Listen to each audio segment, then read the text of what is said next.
kami tidak pernah lupa seluruh perdebatan yang ada. Maka kami pernah ditanya, saya kira yang menanyakan sama, salah satunya dulu juga Akbar Faisal, laksanakan janjinya. Kalau Koboi itu pistolnya 2, pilih ini door atau pilih ini. Maka pada pilihannya yang ini, tidak jadi di door dapat duit gitu kan. Maka money politik banjir. Pak Ganjar setuju nggak makan siang gratis? Untuk apa? Saya kira makan siang gratis tidak menjadi persoalan. Ini janji yang sangat populis yang terlanjur terucap. Yang dugaan saya pada saat itu pasti belum dihitung detail.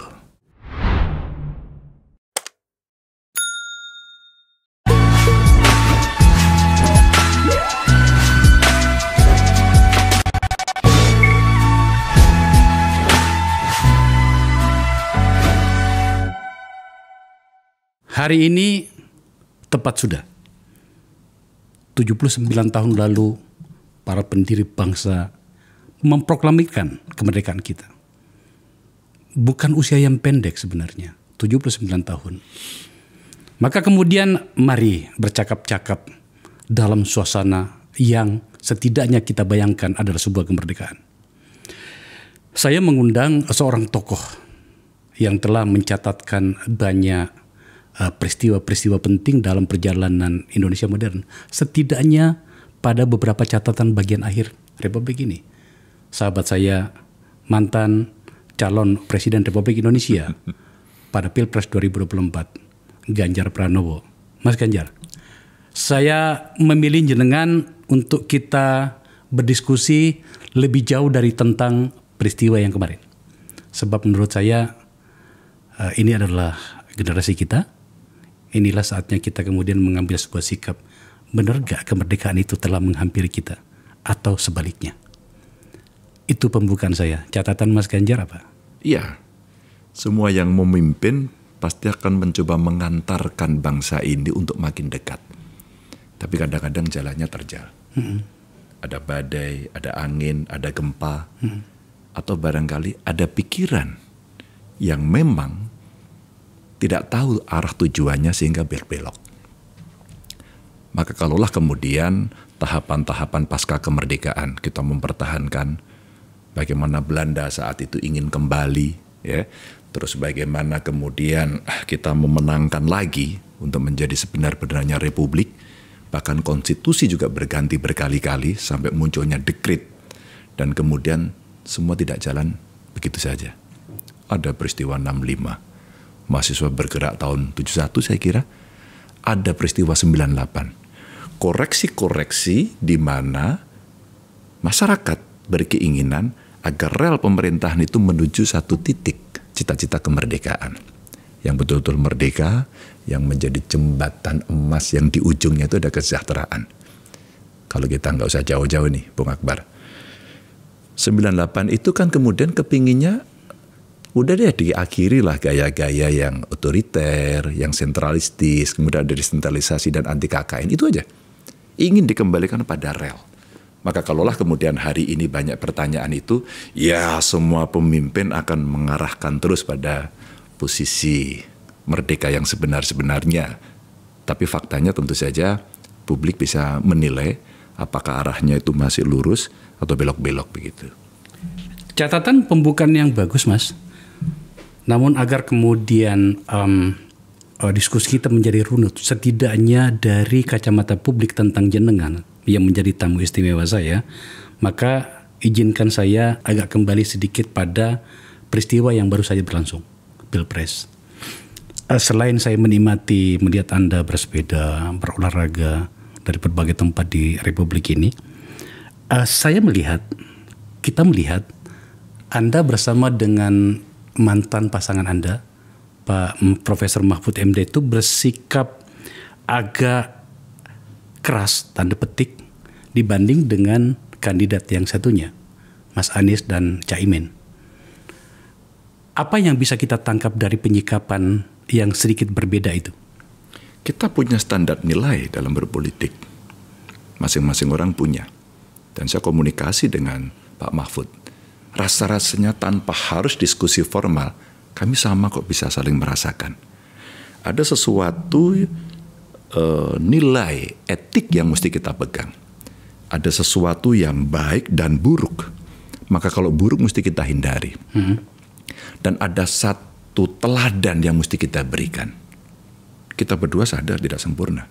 Tapi ketika nilai etik, aturan, teladan mesti diberikan, maka kita punya sikap. Bung, kalau sudah masuk pada level tinggi, menurut saya ini pencapaian yang tinggi juga dalam sebuah cita-cita politik anggota partai politik semacam saya, maka ini sudah pada puncaknya. Kalau sudah pada puncaknya, Pilpres, maka menurut saya tidak boleh ada lagi agenda yang lain. Bahkan untuk dirinya sendiri. Sehingga kita harus beyond itu dan bicara soal bangsa dan negara. Maka setelah selesai, bagaimana putusannya? Oke, hasil putusan MK kita terima. Dan kemudian saya sampaikan, saya tidak akan bergabung di pemerintahan. Untuk apa? Memberikan teladan. Bahwa kita tidak sedang berbagi-bagi kekuasaan, kita tidak sedang mengejar-ngejar kekuasaan, dan kita masih akan setia pada cita-cita proklamasi. Kita akan setia pada cita-cita konstitusi. Kita akan setia pada cita-cita reformasi. Sekali lagi, kami tidak sempurna. Tapi dengan cara seperti itu, kami kembali kepada habitat. Saya anggota PDI Perjuangan, ya. Terus kemudian saya mendapatkan tugas baru menjadi salah satu ketua DPP. Pak Mahfud kembali pada habitat kampusnya. Dan kita tetap kritis. Dan kita masih diskusi. Untuk menyuarakan apa sebenarnya yang terjadi. Adakah hari ini kita merasa tidak takut untuk menyampaikan pendapat? Adakah hari ini kita merasa bebas untuk menentukan sikap? Kalau jawabannya masih ada, tenang saja. Semua akan berjalan baik-baik. Tapi rasanya sekarang sedang tidak terjadi hal itu.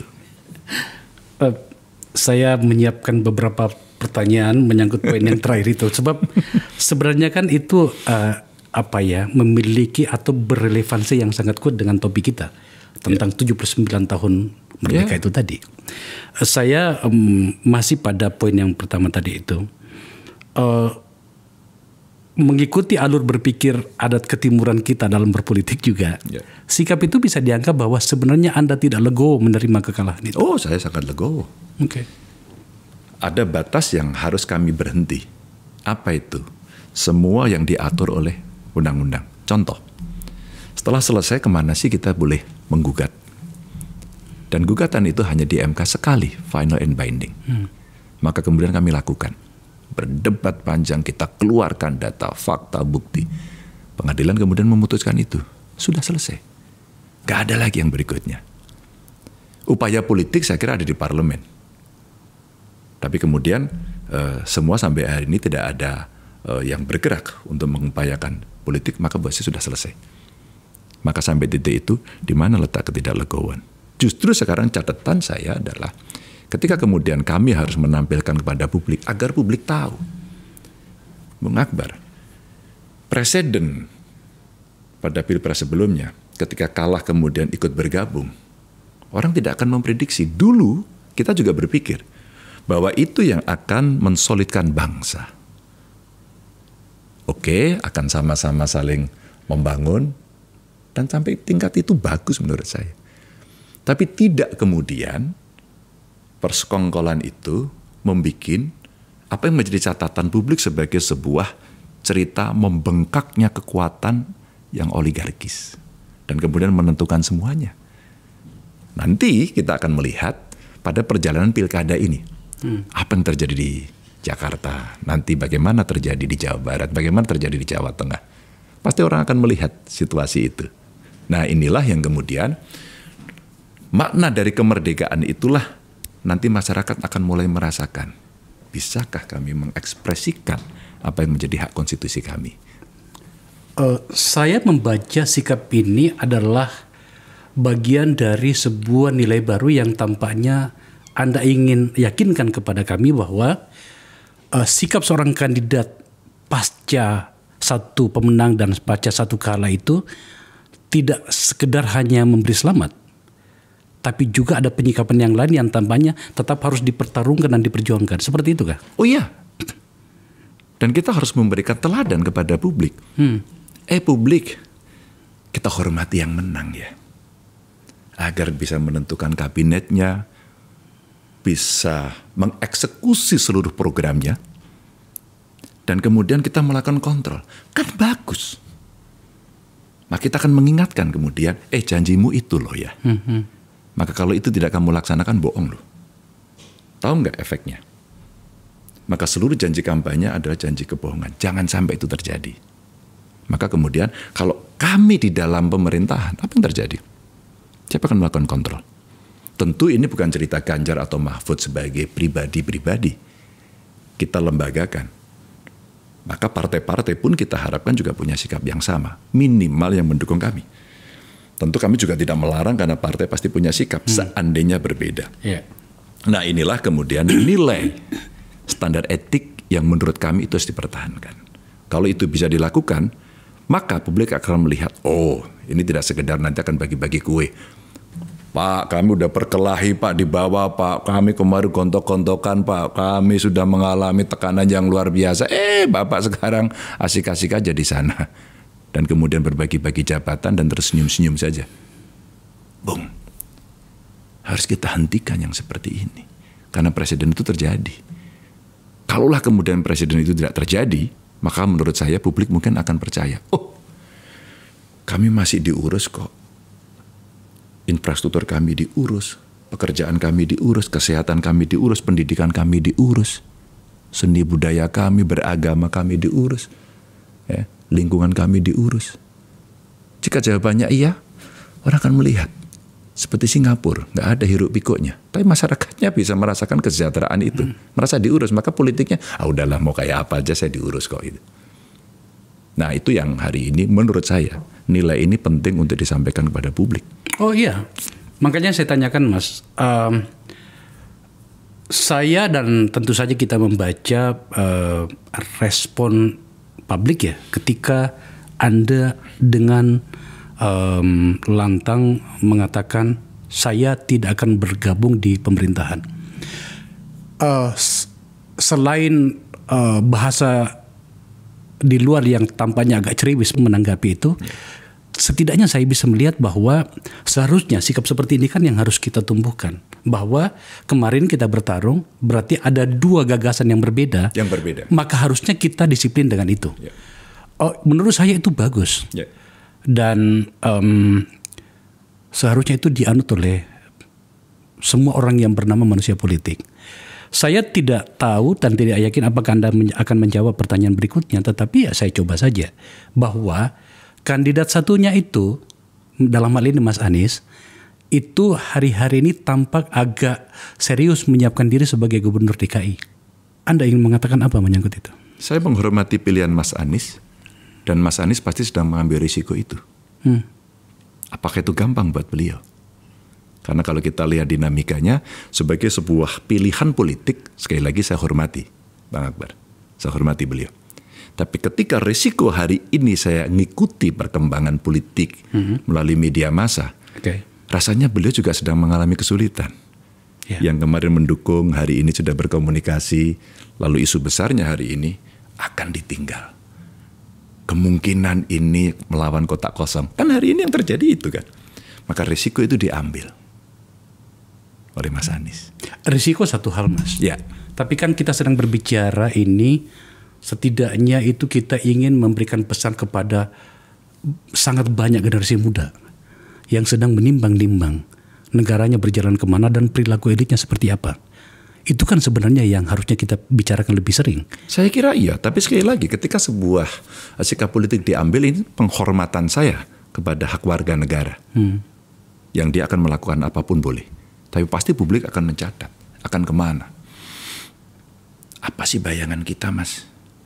Yang bisa kita lihat ketika saya berkontestasi, saya kalah, kemudian saya join, kemudian kami bernegosiasi, dan kami sekarang tunduk-tunduk, siap-siap, di mana kemarin kita tegak sejajar begitu, dengan gagasan ide yang kita benturkan, dan kemudian kita mengalah. Dan kami pernah mengalami situasi-situasi seperti itu. Oh, kita harus mengalah. Apa kemudian kalimat yang harus keluar dari mulut kita untuk menjelaskan kepada publik? Dan emangnya publik langsung percaya? Udahlah, kamu gak bisa saya percaya. kami tidak pernah lupa seluruh perdebatan yang ada. Maka kami pernah ditanya, saya kira yang menanyakan sama, salah satunya dulu juga Akbar Faisal. Laksanakan janjinya. Kenapa? Karena itu yang ditunggu. Dan dalam dunia yang modern dengan jejak digital yang gampang dilacak, itu semua ada kok. Maka kalau kita berbalik nantinya, mudah-mudahan tidak, tapi seandainya terjadi pembalikan-pembalikan itu, siapa orang yang akan bicara karena kamu lancung? Maka sekali lancung siapa orang percaya? Kalau kemarin habis itu mengatakan A, ternyata dilaksanakan B dan sebagainya, sekarang semua orang mencatat. Rakyat pintar mencatat itu. Jangan mencela-menceli. Karena disitulah kepercayaan akan hilang. Dan dalam politik kepercayaan penting. Debat Pilpres yang kemarin itu, menurut saya salah satu fase pada Pilpres yang luar biasa. Publik tiba-tiba disadarkan bahwa oh ternyata ada banyak perbedaan yang memang harus ada orang yang mengurusinya. Ada banyak kesetaraan yang terlanggar. Ada banyak hal-hal yang tampaknya sederhana tapi ternyata tidak. Anda memperdebatkan itu. Ya. Dan salah satunya telah memenangkan hati rakyat. Coba tampilkan program Pak Prabowo sebagai pemenang Pilpres. Ada dua versi sebenarnya di tangan kami. Ini ada 5 program yang dijanjikan Pak Prabowo yang kami dapatkan dari sosial media. Ada yang 5 program dan ada lagi satunya yang 17 program. Tampaknya yang 17 ini itu juga merefer pada yang 5 itu tadi. Oke, kita kembali ke program induk. Ada beberapa isu di sini yang tampaknya agak mengeras akhir-akhir ini, terutama menyangkut makan siang gratis. Yang kemudian bahkan sebelum pelantikan presiden dia berubah menjadi makan pagi bergizi. Saya tadi pagi pada saat kita mengambil gambar ini, Mas Gibran sebagai wakil presiden terpilih yang belum dilantik itu mengatakan mie bisa menjadi jalan tengah pengganti dari makanan bergizi itu. Saya tidak tahu apakah bertautan 3 narasi yang berbeda ini, tetapi kembali ke program ini, coba berikan kami catatan Mas Ganjar sebagai bentuk dari pengakuan Anda kepada kemenangan Pak Prabowo. Apa kritik Anda menyangkut dengan 5 program ini kelak nantinya ketika beliau sebagai presiden? Saya akan bantu untuk mewujudkan. Wow. Setidaknya saya akan bantu untuk mengingatkan. 1, tax ratio. Itu bagus sekali. Tapi bagaimana caranya? Hampir semua kita bicara pengeluaran. Bagaimana kita bicara pendapatan? Pendapatan itu terkait dengan governance, dengan integritas, dan bagaimana penegakan aturannya. Hari ini itu akan menjadi catatan berat. Maka kalau kemudian pengertian tax ratio yang dibaca oleh publik itu adalah, maksudnya apa sih ini? Naik-naikin pajak. Hari ini semua marah. Saya mengingatkan, jangan sampai masyarakat marah. Itu cara saya mengingatkan.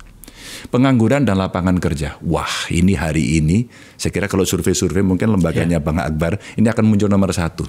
Dan hari ini buka warung saja yang ngantri banyak. Itu alert. Artinya, Pak Prabowo akan menghadapi situasi yang tidak gampang. Ya.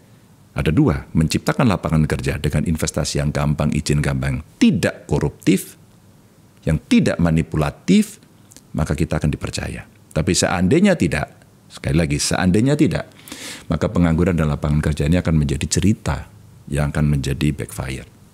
Pertumbuhan ekonomi ini pasti berat, karena pasti tergantung, akan terganggu juga dengan kondisi-kondisi eksternal yang terjadi. Maka kemudian terkait dengan pengangguran dan pertumbuhan ekonomi, menciptakan investasi dan kemudian membuka lapangan pekerjaan, maka entrepreneurship-nya mesti dibangun.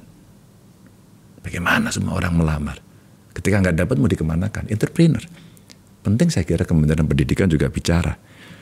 Mendorong lebih cepat orang untuk membuka pikirannya. Nah, kemiskinan saya kira menjadi isu yang selalu bahkan orang sinis. Kayak komoditas politik aja ya selalu dibicarakan. Tapi oke, Iya. ini juga PR yang berat. Tapi jangan sampai kemiskinan diturunkan karena rumus atau formula yang dirubah. Jangan sampai itu. Betul dicatat. Pas di garis kemiskinan. Turunin dikit ya, jangan sampai. Saya agak bisa memahami situasi. Nah, yang terakhir ini yang memang menjadi perdebatan. Bahasa saya, ini janji yang sangat populis yang terlanjur terucap. Yang dugaan saya pada saat itu pasti belum dihitung detail. Dan akhirnya kita kebingung. Karena ketika posting anggaran dan angkanya cukup gede, 471 ya, dalam angka-angka ini sama atau ekuivalen atau kurang lebih mendekati anggaran yang dibutuhkan di IKN. Sedangkan kalau kita melihat kondisi ekonomi yang tidak terlalu bagus, rasa-rasanya beban-bebannya akan berat. Plus, mulai tahun depan kita sudah menyicil hutang ya. 800 triliun kurang lebih. Cukup besar. Ya. Maka gangguan akan banyak. Plus, guru-guru sudah mulai mencatat. Karena dulu dijanjikan, catat ya, ini direkam ya. Kalau nggak salah Pak Hasim yang bicara. Oktober nanti semua naik 2 juta. Jadi gula-gula ini sekarang mesti dipenuhi. Saya kira ini PR besar yang harus dilakukan. Dan saatnya juga menurut saya nantinya saya berharap betul pada saat pelantikan statement pertamanya adalah clearance pada soal ini. Kalau itu tidak, maka publik akan sulit bisa mempercayai. Nah, tugas kami adalah di situ. Maka dulu waktu berdebat saya ingat, Pak Ganjar setuju nggak makan siang gratis? Untuk apa?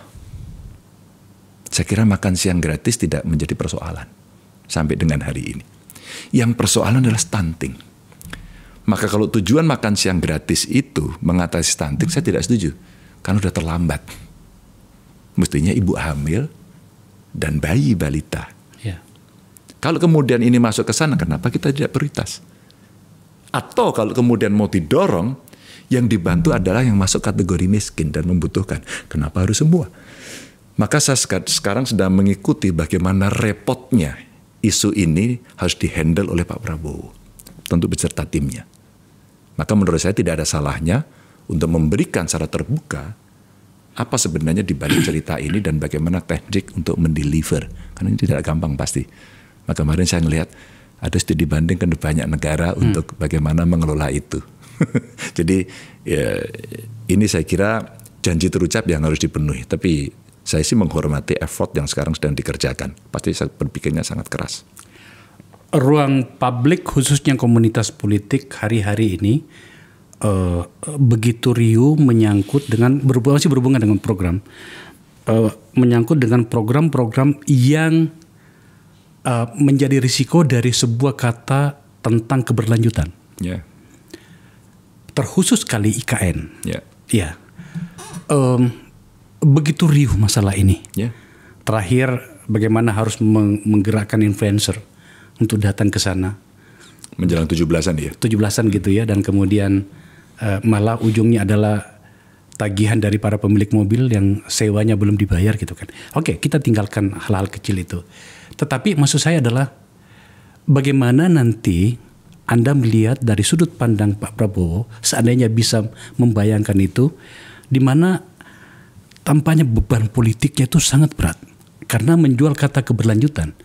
Dan tentu saja kita paham ini tampaknya menjadi materi tanda petik negosiasi sejak dari awal hingga mungkin hari ini antara Pak Jokowi dengan Pak Prabowo.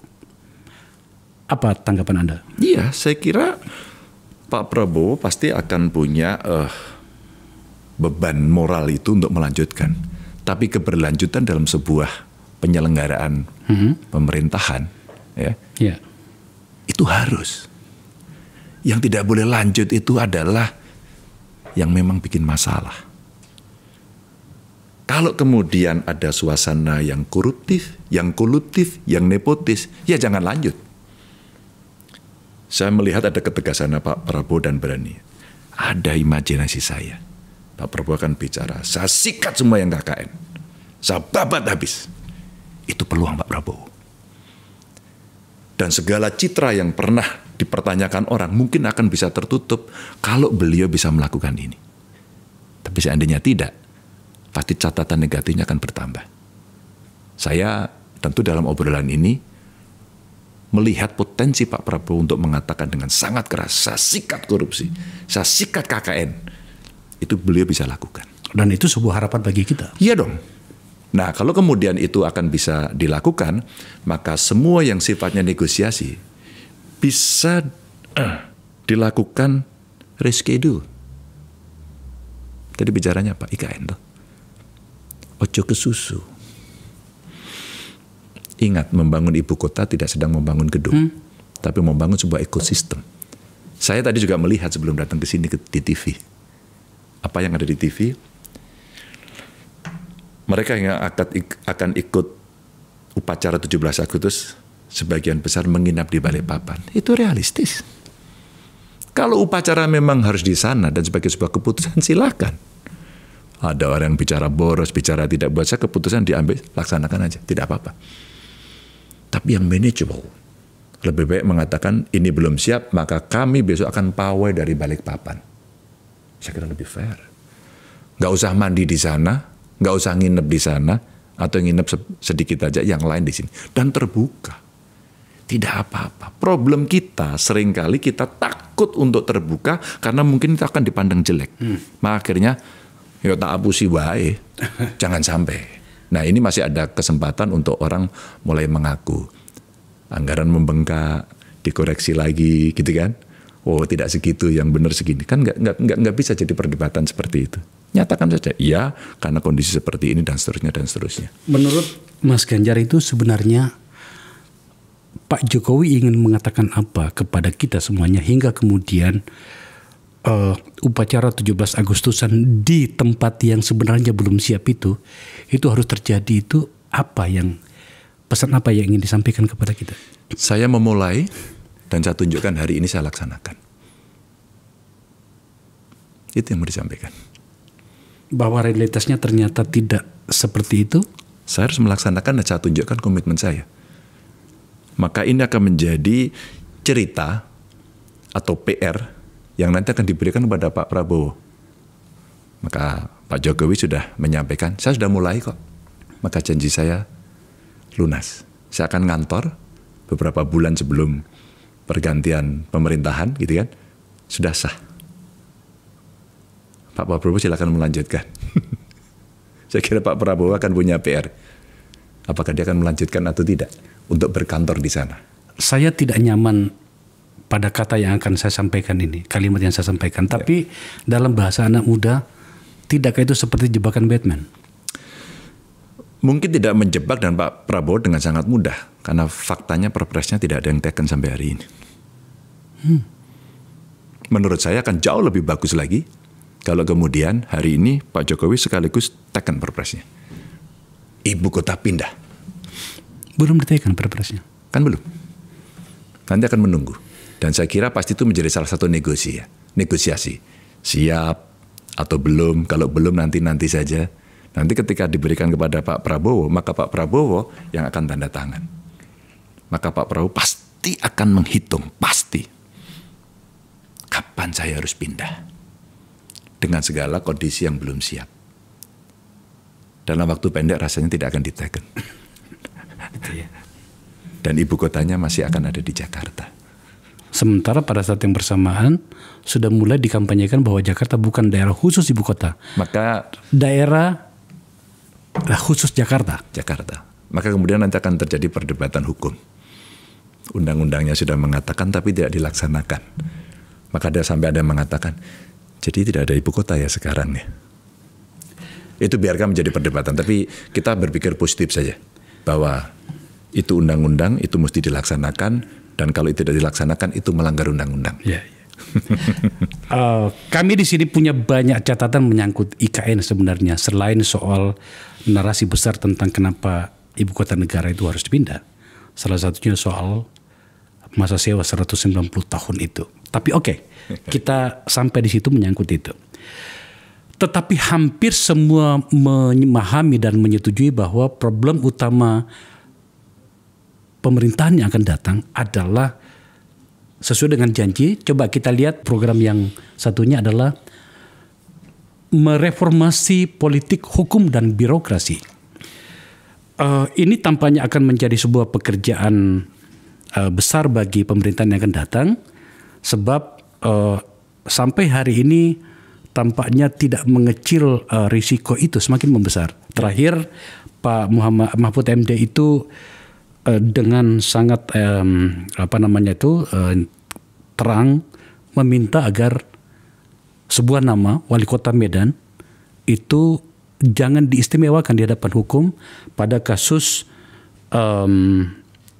tambang di Maluku Utara di mana namanya disebutkan oleh Gubernur Maluku Utara Abdul Ghani Kasuba.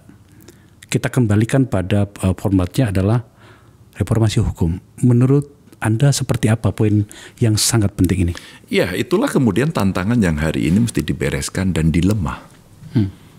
Dan itu membutuhkan keberanian untuk memutuskan. Saya kira saya ngikuti juga omongan Pak Mahfud dan pakar-pakar yang lain. Statement-statement beliau-beliau ini, para pakar.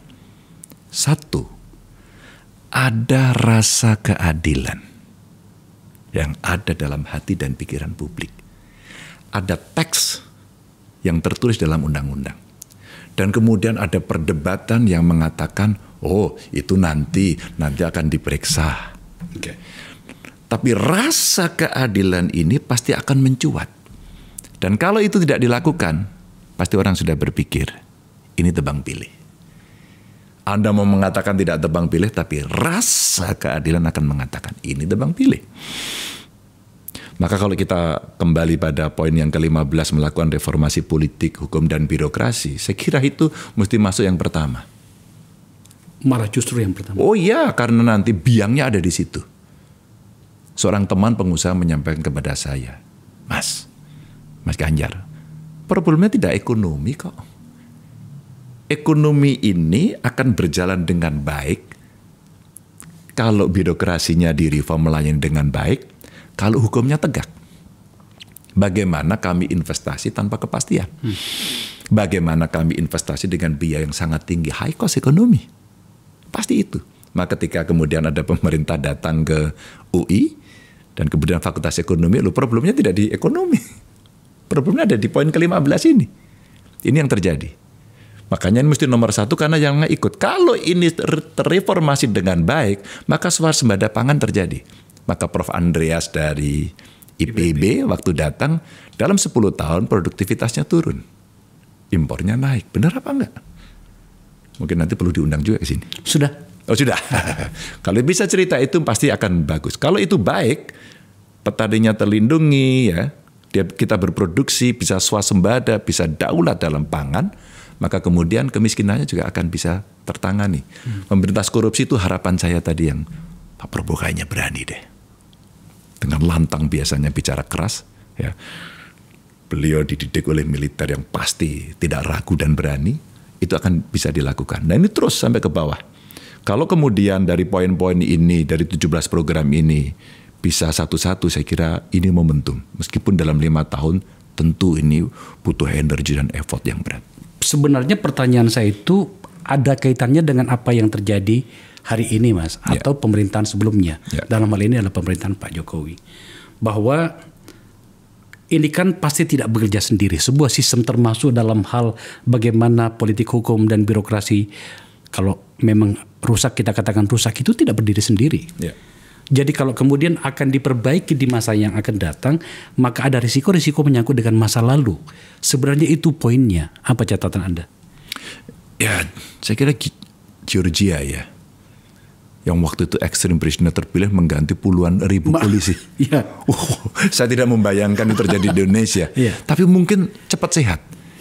Ibarat kanker di kaki gitu dan harus diamputasi gitu. Sudah stadium 4 begitu ya. Menjala atau diamputasi. Dan saya kira pada soal itu kita akan mengalami kesulitan berat.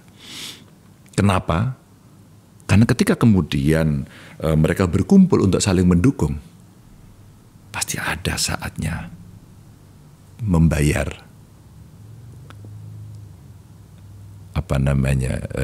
kontribusi yang pernah ada. Pasti akan sangat berat sekali. Dan pasti gimana sih Anda sudah saya dukung kok. Kok seperti itu? Saya pernah mengalami. Waktu jadi gubernur pertama, kawan-kawan saya datang titip. Minta jabatan komisaris. Di daerah kan dikit. minta sudah berapa sih? Iya, sedikit sekali. Terus kemudian dia minta jabatan ini biar bisa naik. Kepala dinas itu dinaikin dong. Kan saya udah dukung Anda. Makanya menjadi sponsor-sponsor. Nah pada saat saya tolak, apa yang terjadi? Maka saya disingkirkan. Maka kemudian saya diserang habis-habisan.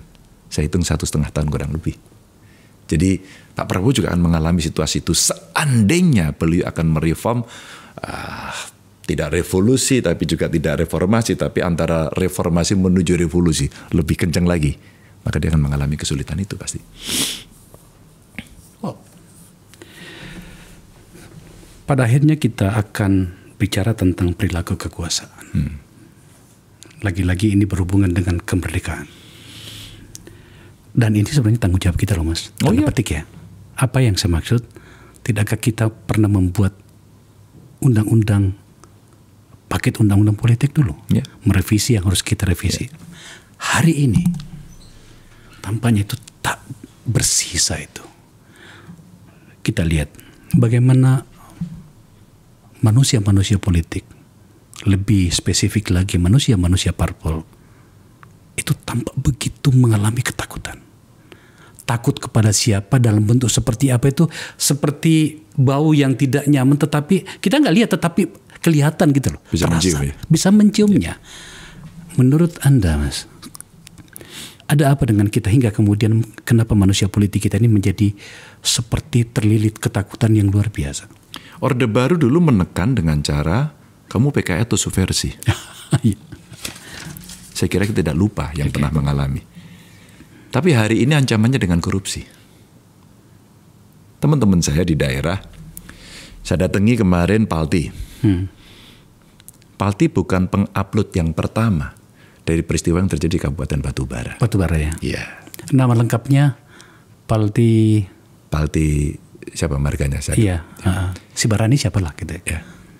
Saya tengok kemarin pada saat sidang dia memberikan pleidoinya. Dia bukan yang pertama kok. Dan pertanyaan berikutnya, siapa yang mengembangkan? Apakah ada audit forensik dari suara-suara yang saat itu berkumpul? Yang gunakan anggaran desa, gunakan kades. Ada nggak yang mengaudit? Tidak. Dan Palti akan menjadi korban. Dan sudah saya kira. Tapi yang mengupload pertama, apakah mereka juga diproses? Tidak. Maka rasa keadilan tadi muncul. Bupati Batubara. Tiba-tiba WA saya tersangka Mas. Kemarin saya baca koran, dia sudah ditahan. Dia mau maju pilkada.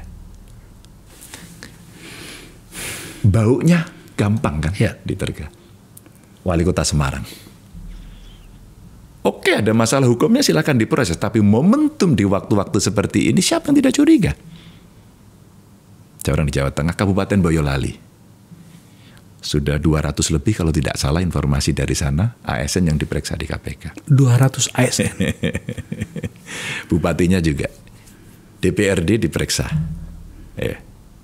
Di kepolisian. Mereka cerita. Lalu ada gambar-gambar yang kemarin dalam dialog dengan media mainstream, dia cerita apa yang terjadi. Saya sampaikan karena mereka datang menyampaikan kepada saya. Judulnya satu aja. Ini ada apa Mas? Apa yang kamu rasakan? Takut. Maka freedom from fear tidak ada hari ini. Siapa yang tidak takut?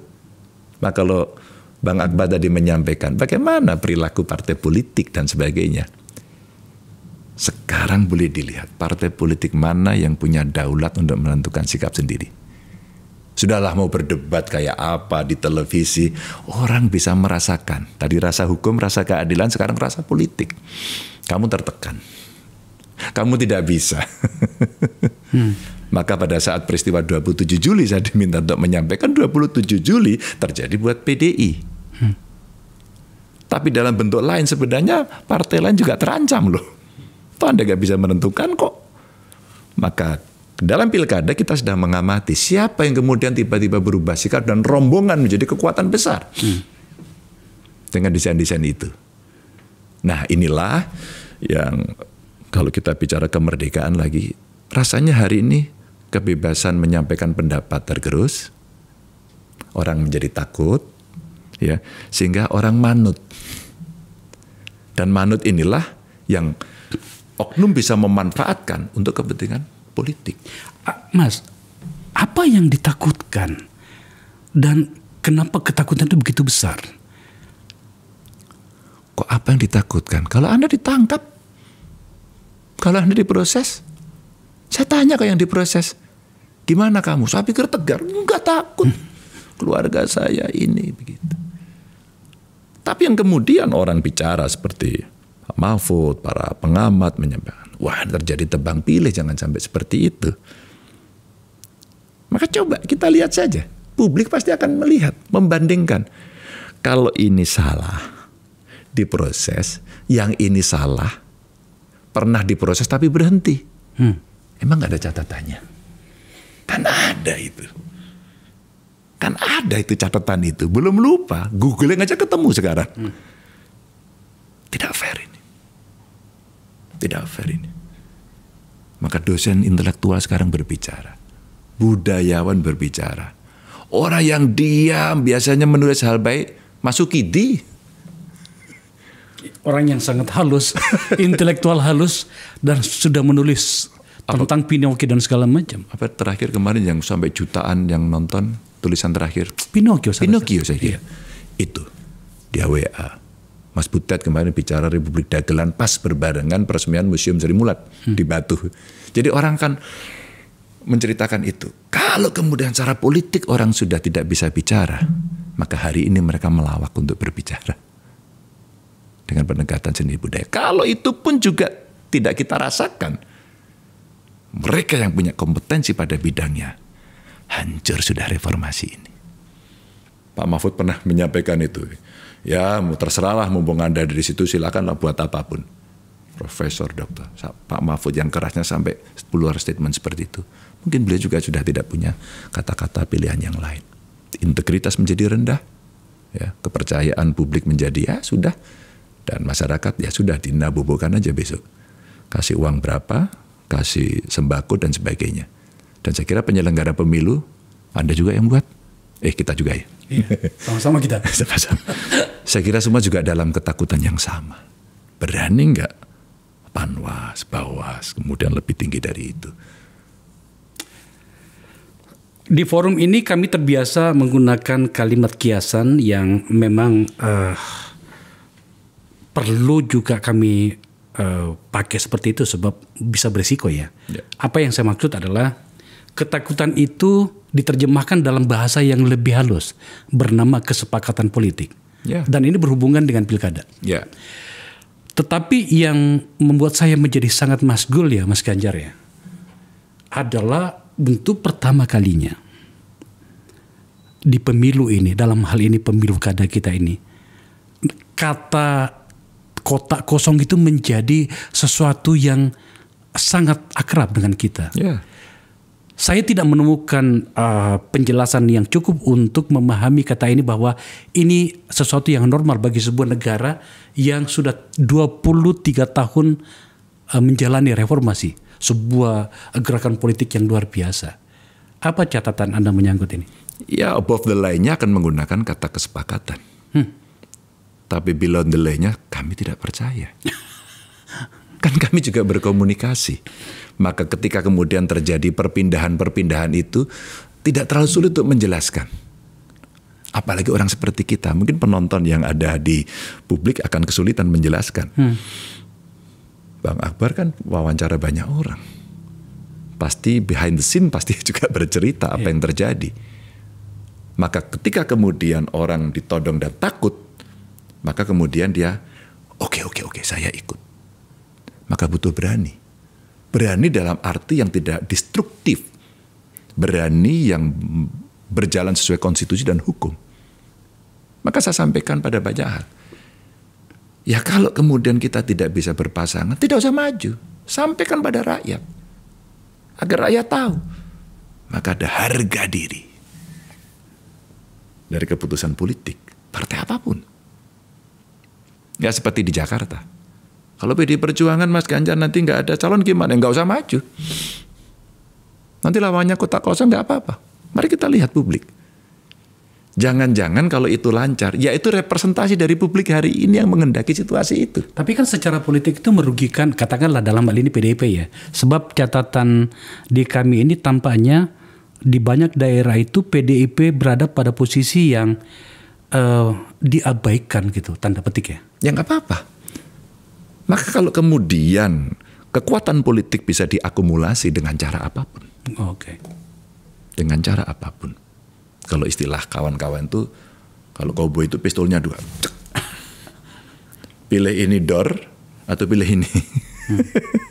Maka pada pilihannya yang ini. Tidak jadi di door dapat duit gitu kan. Maka money politik banjir. Ya. Buying vote terjadi. Di permukaan seperti gajah di pelupuk mata yang tidak pernah tampak.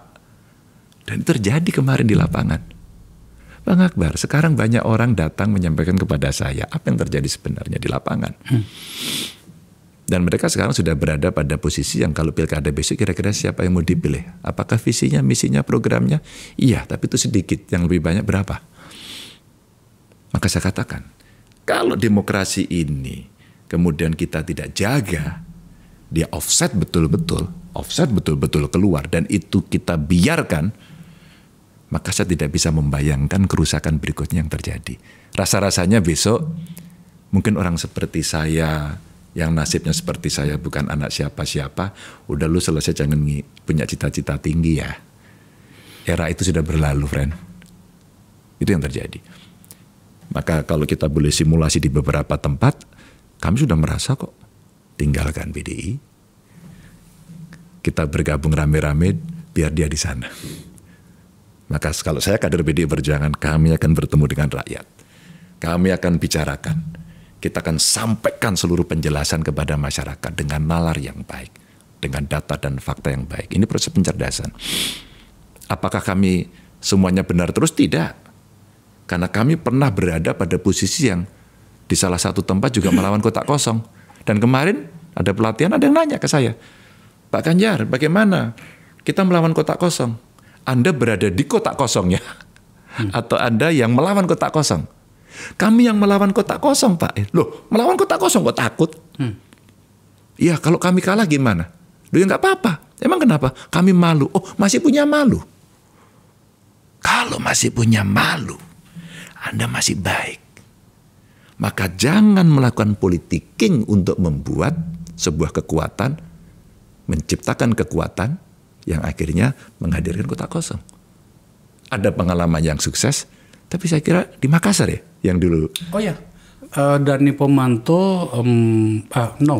Bukan Dhani waktu itu. Bukan Dhani, artinya representasi dianggap bahwa kotak kosong itu adalah Dhani, digerakkan oleh Dhani Pomanto. Dan kemudian menang gitu kan. Menang kan? Ya. Menang. Jadi ada presiden. Makassar kemudian menjadi contoh bagus.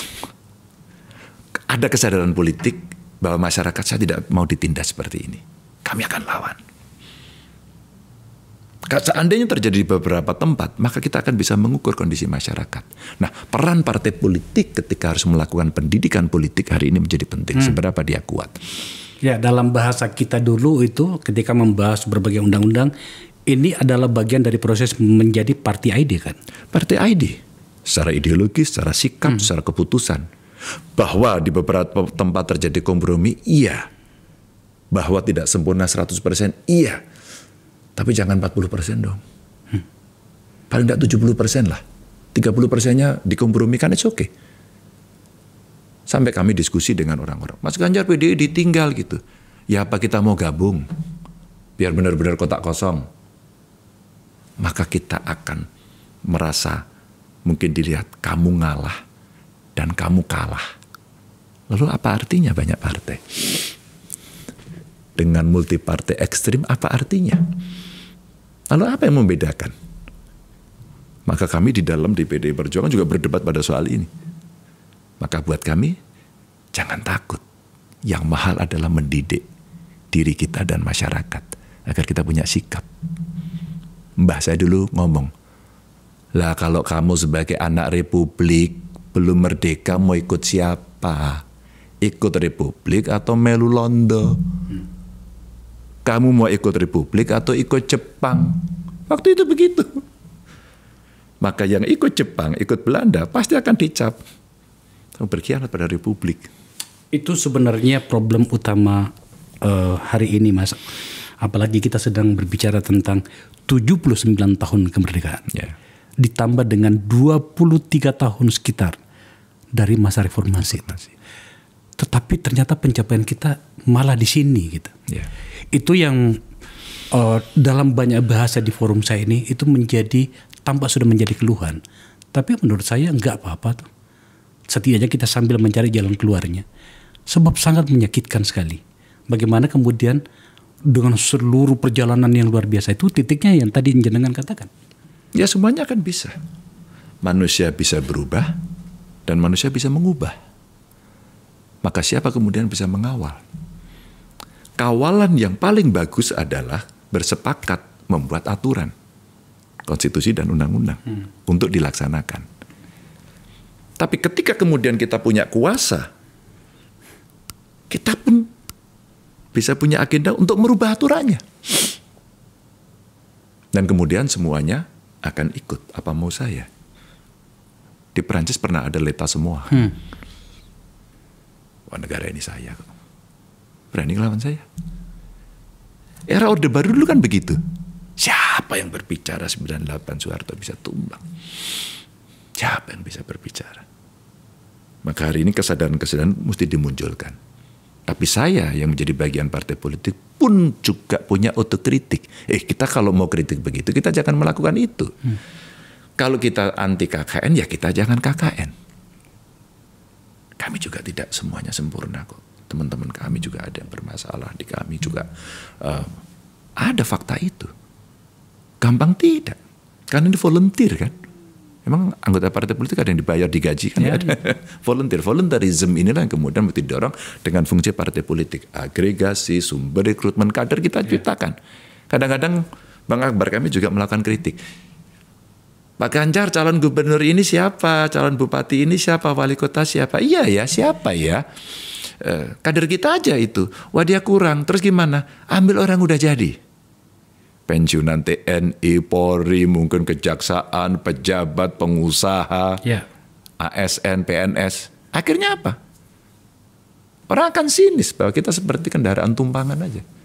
Dia belum tentu nanti loyal. Maka orang yang begini biasanya dikasih baju apa-apa mau. Bagaimana kemudian kaderisasi? Bagaimana kita merintis dari bawah? Itulah sejarah perjuangan yang kita mau. Bagaimana Bung Karno, Bung Hatta, Syahrir, Tan Malaka dulu keliling-keliling ya. Bagaimana dia punya sikap seperti itu? Saya tidak membayangkan Cokro Aminoto. Bagaimana mendidik murid-muridnya sampai seideologis itu. Kita rindu guru bangsa itu. Agar kita kemudian tidak lembek, menjadi penakut dan berbenturan antar sesama. Maka Bung Karno bilang, kami memerdekakan itu lebih gampang. Nanti yang sulit kalian. Karena akan berhadapan dengan bangsa sendiri. Rasanya hari ini kita rasakan itu. Maka mesti kita kembarkan lagi. Yuk kita kompak yuk. Maka kalau tadi dikatakan, wah Mas Ganjar tidak legowo. Enggak, saya legowo. Tapi bersikap kritis boleh dong. Tidak bergabung di pemerintahan nggak apa-apa kan. Nanti menyehatkan kok. Kami nggak akan mengganggu. Gangguan kami itu mengingatkan apakah Anda melanggar konstitusi atau undang-undang atau tidak itu. Atau melanggar janji politik atau tidak. Hanya itu aja. Berkaitan dengan yang terakhir jenengan sampaikan tadi. Beberapa hari yang lalu Pak Jokowi pada sebuah pidatonya menyampaikan permintaan maaf. Sebagai bagian dari masyarakat Timur, tentu saja kita hormati pendekatan budaya tadi itu. Tapi dari beberapa kalangan juga dan terkhusus dari partainya Anda, PDIP itu dalam hal ini Pak Sekjen bahkan sudah berbicara bahwa permintaan maaf adalah satu hal. Tetapi kan ini soal tanggung jawab. Anda menerima mandat dari rakyat 10 tahun bahkan. Maka permintaan maaf itu disimpan dulu, tapi bertanggungjawabkan. Menurut saya, harusnya kita sudah sampai pada tahapan dan narasi seperti itu. Bahwa mandat adalah sesuatu yang harus kita bertanggungjawabkan. Soal permintaan maaf, itu adalah pendekatan budaya kita. Apa catatan Mas Ganjar menyangkut ini? Ada dua angel. ada dua sudut. Satu, formalitas minta maaf karena sudah selesai. Okay. Mana ada seorang pemimpin negara, daerah dalam waktu katakan 10 tahun semua urusan beres. Yang ada adalah progresnya naik. Atau barangkali turun. Maka ketika turun progresnya alias tidak tercapai, minta maafnya tidak hanya sekedar formalitas. Berani mengakui saya gagal di situ. Kalau nggak salah kemarin seleksi KPK sudah dimulai ya. Dan komisioner yang lama mengatakan, ada salah satu yang menyampaikan, saya gagal. Ketua sekarang? Ya. Gentle. Kami gagal. Yang itu mungkin yang perlu. Kalau permintaan maaf dari salah satu kacamata, ya di Ada Timur minta maaf. Pak Ganjar melakukan nggak waktu jadi gubernur? Iya. Maaf kepada rakyat saya. Kalau ada beberapa hal yang memang kami belum bisa mencapai itu. Atau kami pernah melukai hati. Pak Ganjar ada yang gagal? Ada. Ini poin-poin tidak tercapai. Ini terukur kok.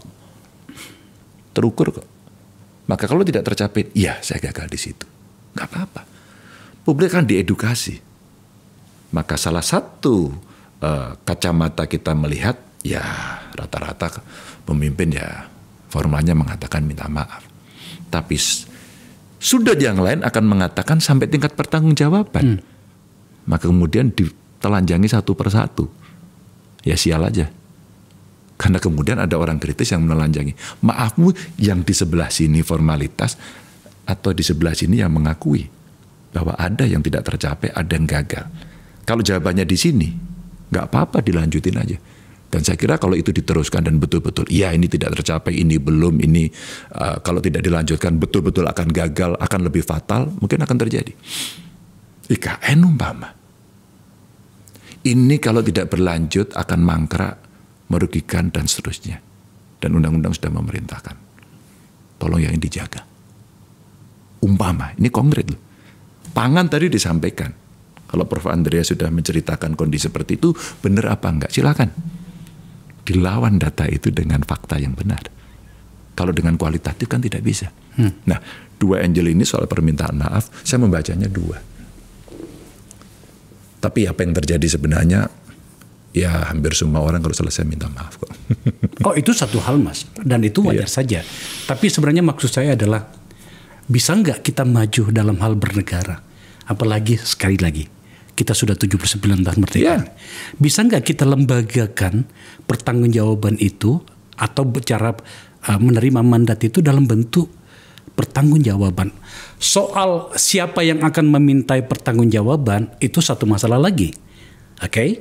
Yang saya maksud ini adalah memang ada yang akan meminta pertanggungjawaban dengan konsolidasi kekuatan politik seperti sekarang. Tapi itu adalah satu hal. Cuma maksud saya kan harusnya kita maju nih. Saya, Akbar Faisal, anggota DPR, katakanlah pada tahun 2009 sampai 2014, saya pertanggungjawabkan saya punya kinerja. Setidaknya itu kan gitu ya. Ada yang gagal seperti yang jenengan katakan tadi, ada satu hal. Tetapi kan yang menjadi problem itu adalah kegagalan itu seberapa levelnya. Itu yang saya maksud Mas. Ada jawaban menyangkut ini? Oh iya. Kan tidak perlu menciptakan lembaga baru yang sudah ada. Namanya DPR. Ya.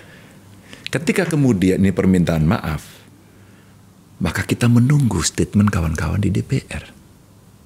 Tentu termasuk fraksi saya. Apa dibalik makna itu?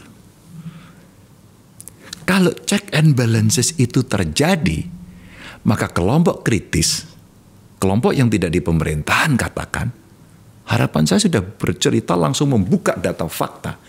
Di balik minta maaf itu ada satu yang gagal. Yang gagal adalah 1, 2, 3, 4. Maka kemudian parlemen akan menggunakan haknya.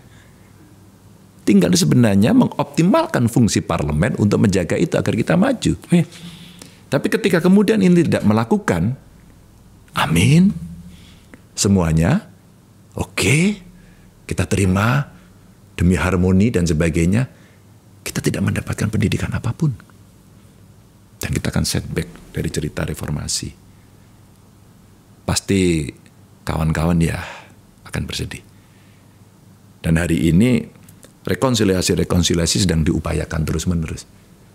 Sayang dulu ada undang-undang dibatalkan ya. Gitu ya. Kekecewaan terbesar ya itu tuh. Ya, itu sebenarnya kalau itu bisa diterima, kemudian semua yang berkonflik duduk, jangan-jangan juga itu akan bisa selesai. Dan itu butuh negosiasi yang tidak gampang toh. Tapi sekali lagi ketika kemudian siapa agar ini bisa maju? Ya DPR sekarang.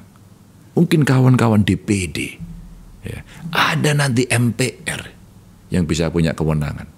Itu mungkin pasti yang ditunggu oleh masyarakat pada saat ini. 79 tahun Mas, Ya. kita merdeka. Saya ingin Anda mengatakan sesuatu kepada anak-anak kita yang sedang meragukan kita sebagai manusia politik mengelola ruang publik dan kebijakan ini. Ya. Terutama dengan peristiwa yang belakangan ini.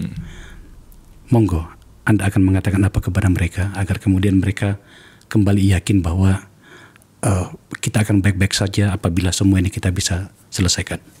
Cintai bangsa dengan tulus. Cintai negara dengan tulus. Anak muda harus belajar sampai ke ujung dunia agar bisa mengkomparasikan apa yang ada dan kemudian berani menentukan sikap. Itu benar dan itu salah. Dan kemudian berani membunyikan. Setelah itu terlibatlah sejak awal. Karena masa depan itu anak muda yang menentukan. Mas Ganda, makasih ya. Sama-sama. Kedua kalinya Anda berbicara di sini. Ya. Kami harus mendengarkan permintaan banyak penonton kami yang meminta Anda untuk berbicara dengan mereka. Tentu saja melalui dengan forum saya. Dengan senang hati. 79 tahun kita merdeka. Merdeka. Permisa, itu diskusi saya dengan Pak Ganjar Pranowo. 60 menit kami berbicara, sengaja saya mampetkan itu isunya pada kekinian. Sebab sebenarnya problemnya ada hari ini. Saya berharap diskusi dan percakapan seperti ini Anda teruskan di tempat-tempat lain. Agar kemudian kita kembali optimis, terutama kepada anak-anak muda yang tadi Mas Ganjar ajak untuk segera terlibat secepat dan sedini mungkin. Agar kemudian 79 tahun itu kelak, meskipun kita sudah tidak ada, tercatat sampai 1000 tahun pun Indonesia masih ada. Selamat kemerdekaan.